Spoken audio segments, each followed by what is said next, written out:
Ռեժիմի պահապանների ինստիտուտը ձևավորվում։ Բռնապետության դեմք ունենում է իր հերոսները։ Եվ հիմա շատերը այդ հերոսի կարգավիճակում կհայտնվեն,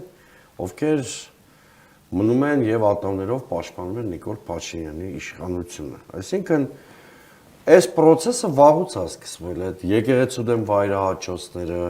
Սամվել Կարապետյանի դեմ շինծու մեղադրանքը, սեփականության տոտալ վերաբաժանման գործընթացը, որ հեծի շուրջ տեղի ունենում,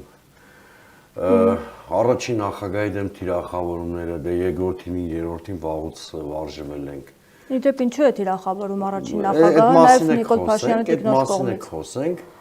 Այս բոլորը տոտալիտար կառավարման անցում կատարելու, այսինքն